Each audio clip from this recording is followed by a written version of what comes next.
Riba does not qualify as business.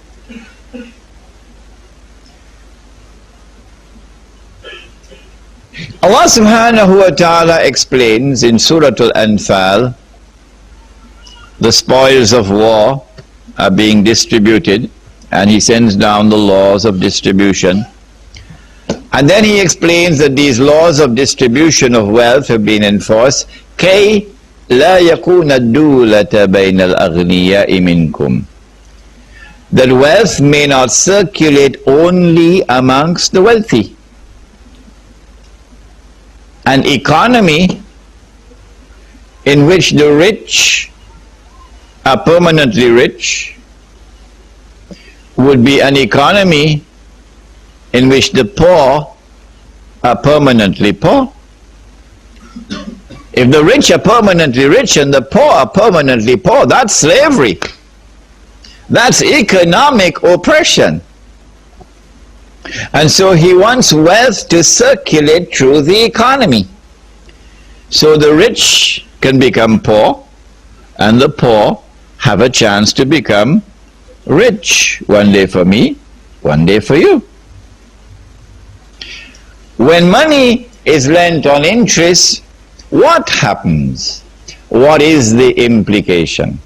It's not just only living off the sweat of the jackasses. It's more than that. It's more than that. How does money circulate or wealth circulate through an economy?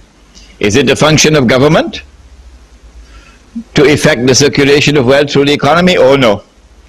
Any government which attempts to do that would be a government that will corrupt the economy.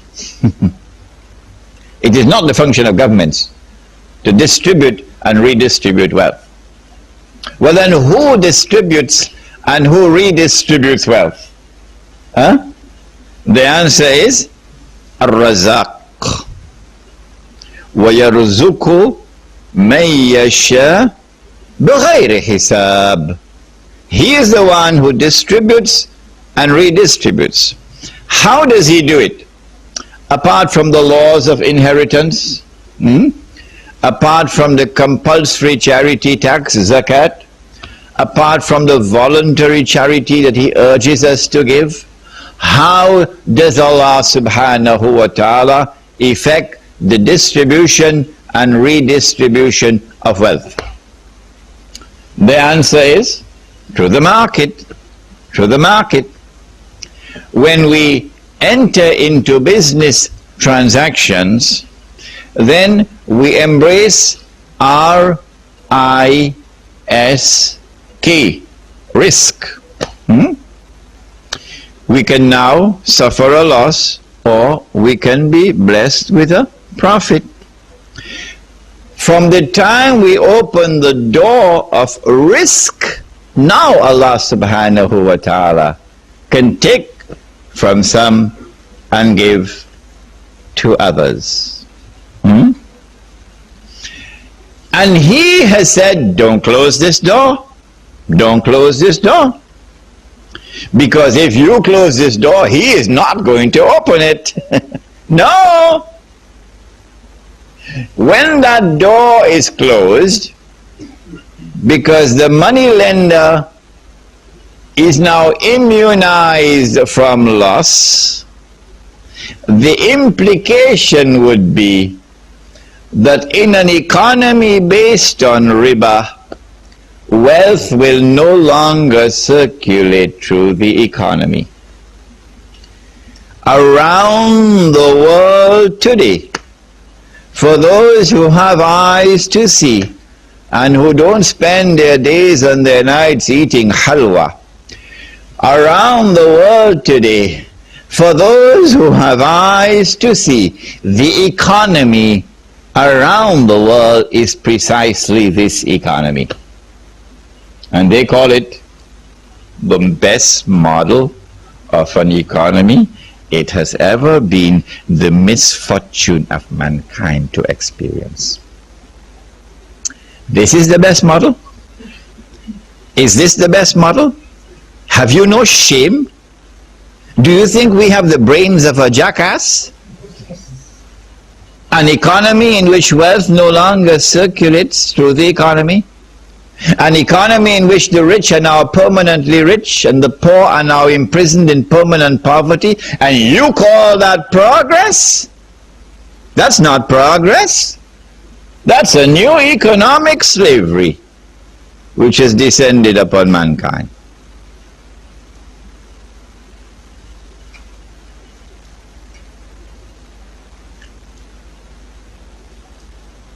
The Prophet sallallahu ta'ala alayhi wasallam went on to teach more about the subject.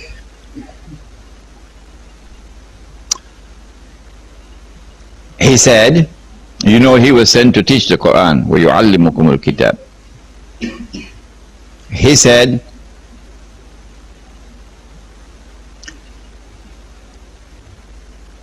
some people might argue, well, actually what Allah subhanahu wa ta'ala is prohibiting is exorbitant interest. 25%, the credit card stuff, no? Allah subhanahu wa ta'ala is not prohibiting a reasonable amount of interest.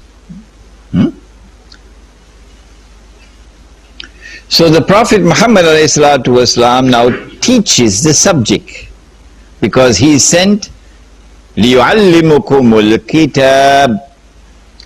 What does he say?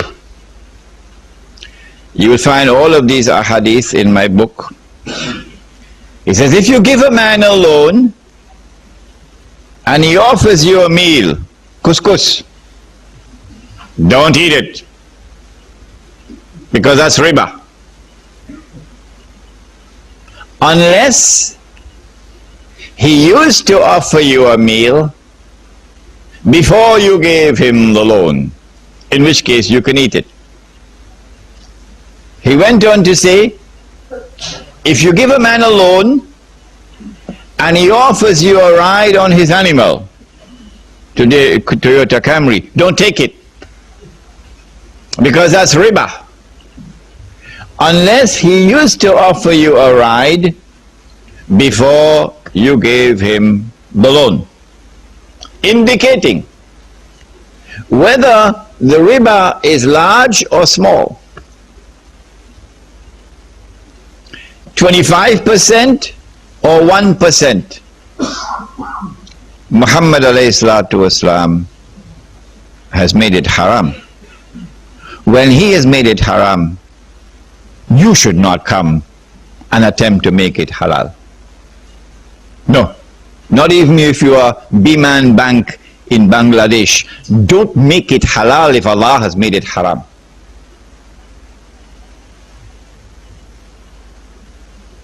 The Prophet ﷺ went on to teach the subject even more. He said, if you meet a man coming to the market to sell his goods, and you buy his goods from him before he could enter into the market, a truckload of oranges, and they're sold by the basket, maybe wholesale price $10 a basket, and you buy his oranges from him before he could enter into the market. The market price is $10 a basket, but he doesn't know that. You know it. You meet him outside of the market and you buy it from him for $8 a basket. When he enters into the market, then he learns that he could have gotten a better price in the market. The Prophet said, alayhi salatu wasalam, that's riba. Why? The Americans have a beautiful expression for this transaction. What is it? You ripped him off. You ripped him off. A transaction based on deception. through which you get a profit that you are not entitled justly to get. That is also riba, said the Prophet Muhammad alayhi salatu wasalam. Of all